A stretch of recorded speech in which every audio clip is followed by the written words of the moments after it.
মহান মে দিবসে নানা কর্মসূচি পালন করছে শ্রমিক সংগঠনগুলো। সকালে শ্রমিকদের খাদ্য এবং নিরাপত্তার দাবিতে র্যালি আয়োজন করেছে বাংলাদেশের জাতীয় গার্মেন্টস শ্রমিক কর্মচারী লীগ। রাজধানীর আগারগাঁওয়ের পুরানো বাণিজ্য মেলা মাঠ থেকে বের হয় র্যালিটি। এতে যোগ দেন শত শত গার্মেন্টস কর্মী ও শ্রমিকরা। এ সময় তারা শ্রমিকদের অধিকার আদায়ে বিভিন্ন স্লোগান দেন। শ্রমিকদের রেশন ব্যবস্থার পাশাপাশি কর্মস্থলে আরও নিরাপত্তার ব্যবস্থা করেন তারা। এছাড়া মাতৃত্বকালীন 6 মাসের ছুটির পাশাপাশি কর্মস্থলে নারী পুরুষ সহ সকল বৈষম্য দূর করার দাবি জানান শ্রমিকরা। সেই সাথে পেনশন ভাতা সহ শ্রম নিরাপত্তা আইন সংশোধনে দাবিও জানান তারা। আমাদের যে খাদ্য নিরাপত্তা, যে আমাদের যে মূল্যস্ফীতি বেড়ে গেছে, যার ফলে শ্রমিকদের ক্রয় ক্ষমতা, যদিও মজুরি বৃদ্ধি করে হয়েছে, আমি মজুরি বোর্ডের প্রতিনিধি হিসাবে যে মাইনা হয়েছে এতে করে শ্রমিকদের ক্রয় ক্ষমতা বাইরে চলে গেছে। এবার বছরে যেটা বলা হয়েছে রেশনিং ব্যবস্থা এখনো চালু করা হয় নাই, কিন্তু আমরা চাই যাতে ওইটা চালু হয়, খুব দ্রুত চালু হয়। জোরালো দাবি থাকবে যে নারী শ্রমিকদেরকে অবশ্যই সুযোগ দেওয়া হোক, শ্রমিকদের ন্যায্য দাবিগুলো যাতে মানা হয়। মে দিবসের কর্মসূচি নিয়ে আরও জানাতে চট্টগ্রাম থেকে যুক্ত হচ্ছেন আমার সহকর্মী মামুনুর রশিদ অভি। সরাসরি যাচ্ছি তার কাছে।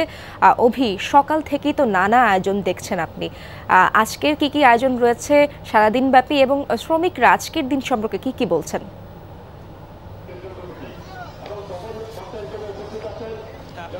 মূলত আজকে আপনি জানেন মে দিবস, শ্রমিকরা মূলত এই দিনটি তারা আসলে বিভিন্ন সভা সমাবেশের মাধ্যমে তারা আসলে এটি বিভিন্নভাবে তারা উদযাপন করে থাকেন। সকালে কিন্তু টাইগার পাসে এখানে সকাল 10টা থেকেই এখানে তাদের যে বিভিন্ন যে আয়োজন সেটি তারা ইতিমধ্যে শুরু হয়েছে।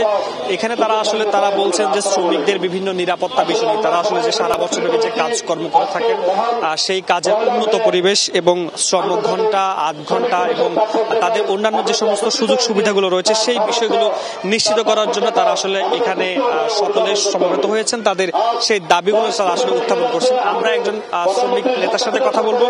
আজকে যে আপনাদের যে সমাবেশ সেখানে করছেন, কি দাবি বিষয় আজকে মে দিবস উপলক্ষে আপনাদের মূল দাবি কি?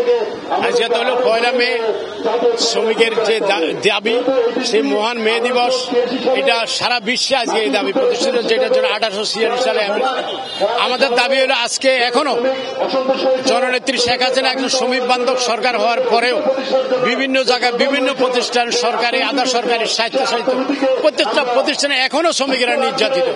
যদিও জননেত্রী শেখ হাসিনা প্রত্যেকটা প্রতিষ্ঠানকে বলা, উনি প্রত্যেকটা প্রতিষ্ঠানে যারা নির্বাহী দায়িত্ব ওনাদেরকে বলছেন যে শ্রমিকের ঘামে, শ্রমিকের কষ্টে, শ্রমিকের পরিশ্রমে দেশ পরিচালিত হচ্ছে। ওয়ার্কশপ পরিচালিত হচ্ছে শ্রমিকের কষ্টে, রেল লাইন পরিচালিত হচ্ছে শ্রমিকের। ঠিক আছে, ধন্যবাদ। আসলে তিনি যেটি বলছিলেন মূলত তাদের যে বিভিন্ন শ্রমিকরা যখন যে কোনো সময় নির্যাতিত হয়ে থাকে সেই বিষয়টি কিন্তু মাথায় রেখে তারা সেই বিষয়গুলো উত্থাপন করছেন, যাতে পরবর্তীতে কোনো শ্রমিক যাতে কর্মঘণ্টা এবং তাদের যে উন্নত পরিবেশের ক্ষেত্রে সেই বিষয়টি যাতে নিশ্চিত করা হয়, সেই বিষয় কিন্তু তারা আসলে দাবিগুলো উত্থাপন করছেন। অভি, আপনাকে অনেক ধন্যবাদ। মে দিবসের কর্মসূচির আরও খবরাখবর জানাতে রংপুর থেকে যুক্ত হচ্ছেন সরকার মাঝহারুল মান্নান।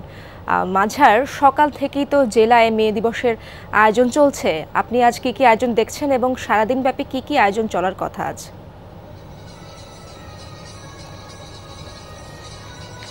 ইসরাত, এই যে আন্তর্জাতিক যে মে দিবস, এই মে দিবস উপলক্ষে রংপুর মহানগরীর প্রতিটি প্রান্তে ছোট ছোট করে মিছিল জড়ো হচ্ছে। যে মিছিলগুলো গিয়ে প্রথমে যে রংপুরের যে জেলা প্রশাসকের যে কার্যালয় আছে সেই কার্যালয়ে গিয়ে শেষ হবে এবং সেখান থেকে একটি র্যালি বের হয়ে নগরীর প্রধান সড়ক প্রদক্ষিণ করবে এবং সেটি এই প্রদক্ষিণ শেষে টাউন হলে গিয়ে শেষ হবে এবং সেখানে শিল্পকলা একাডেমি মিলনায়তনে একটি শ্রমিকদের একটি সমাবেশ হবে, যেটি জেলা প্রশাসন আয়োজন করেছে।